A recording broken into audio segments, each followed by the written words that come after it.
Hello? Hey, Jeremy. Hey, Mike. What's up, brother? How are you, man? Good. Can you hear me?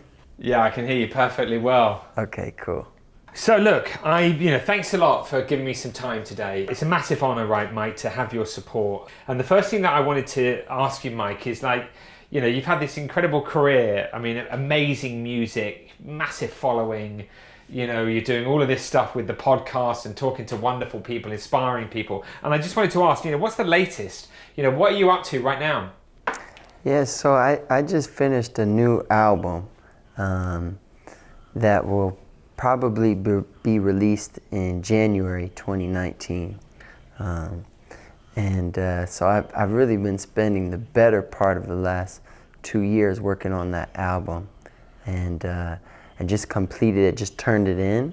And so now I'm just starting to release that to the world. I'll put a single out first in the fall, and that's sort of what I've been working on career-wise. But in my life, I've been working on just going deeper within myself. A month ago, I spent 12 days in solitude at a Buddhist monastery in Colorado here in the States. And I'm getting ready to do a Vipassana meditation retreat for 10 days. So I've been exploring a lot inwards. And actually exploring doing nothing. So there's a part of my life where I'm doing stuff, whether it be for myself, like my album, or, this wonderful, beautiful cause that you spearhead, and, supplementing where I can. And then, on the flip side, I practice doing nothing.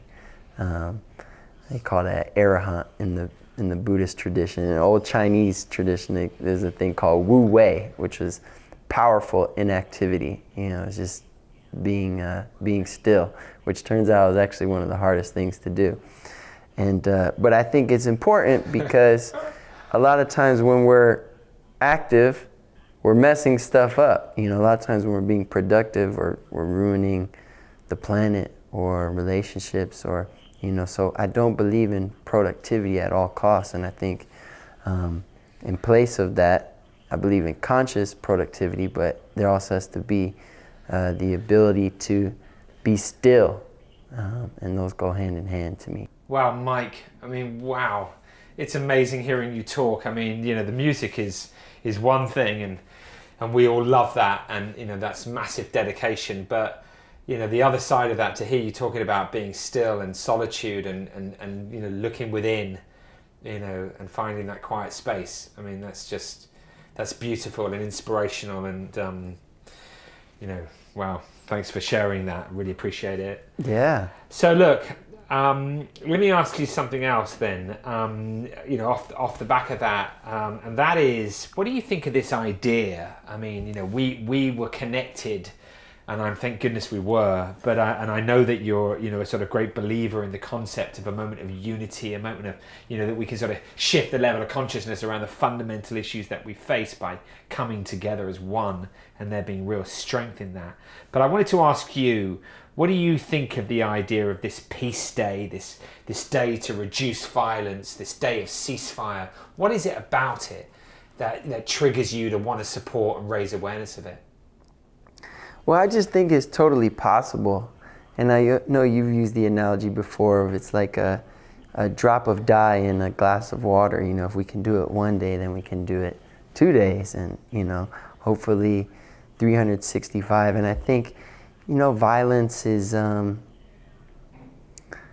sort of an antiquated concept. Us as a species, hopefully as we evolve and we learn more, we should be able to sort of do away with that. It seems like with all the other leaps and bounds, that should go with it. And, the other thing about the idea is it seems so possible to me. At first glance, it's like, well, how are you going to get everyone to be peaceful for a whole day in the whole world? There's 7 billion people. And it seems sort of like this far-fetched idea. But often I'll look and I'll see an airplane fly across the sky, And it's like, is this idea of not hurting each other really more far-fetched than us building a machine that can fly across the sky, you know? Not really, or a machine that can go to the moon and back, you know? It just seems really doable when you actually think about it. And it's just really, I think, doing the work that you're doing and changing, you know, the way people think about other people.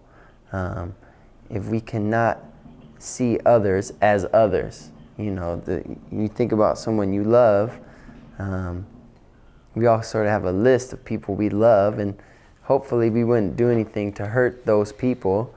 And then a lot of times that list ends and we just look at, you know, the people not on that list as, it's just sort of objects. And if we could change the way we think about others, you know, to sort of get rid of the otherness, that would really do the trick, I believe. And I think it's possible. Yeah, yeah. Well, listen, that's, yes. I agree with the words that you've shared there, and you know, it's wonderful to hear you say them. It's inspiring for me. I mean, I think that, you know, many times people say to me, you know, what keeps you going? Well, you know, you have conversations like this, you know, it's like, it's hard not to be completely energized. You know, it's like filling up the tank, and you know, it's definitely what keeps me going. And I suppose that's the same for you. You know, the love that we have in our lives, you know, our relationships, you know, is what inspires us, isn't it, to kind of just keep on going, you know, and working for the family and working for the community and for the wider world. So, you know, clearly you're doing that in your life, and it's great to hear those thoughts that you've just shared.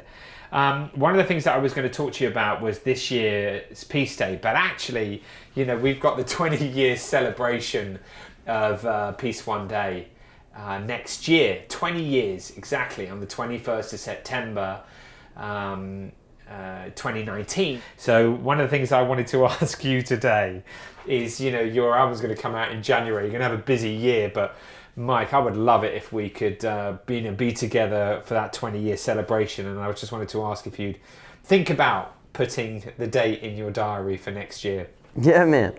I think it's already in there. All right, mate. Well, that was easy. Yeah. So we'll look forward to celebrating that together. There's one last thing that I really wanted to ask you, and this is helpful to everyone. Be helpful to me and to anyone who's, you know, been able to watch our conversation through your Facebook and ours, etc. But you know, what's one of the guiding wisdoms that supports you through your journey of life? I would say that I'm not my mind. And, you know, all of us, all 7 billion of us are walking around, we're living life, and we have a voice in our head. Some of us have more than one. At times I'll have 2, 3 voices, they have different tones, or they be arguing with each other. And if you can become aware of the voices, so if you can listen to the chatter in your own mind, then you are no longer the chatter. And there's a funny thing, when you meditate a while, you start to become less identified with the chatter. Most of us think we are that chatter, we are that voice. But in reality, we're the space that the voice arises in. And when you can disidentify from the mind, which a lot of times is really negative, very redundant, and it's just not always saying nice things. When you can disidentify from that, it's really a life-change, a transformative thing. So I would say, yeah, you are not your mind, or I am not your mind, to put it in one sentence, would be it. Wow, Mike.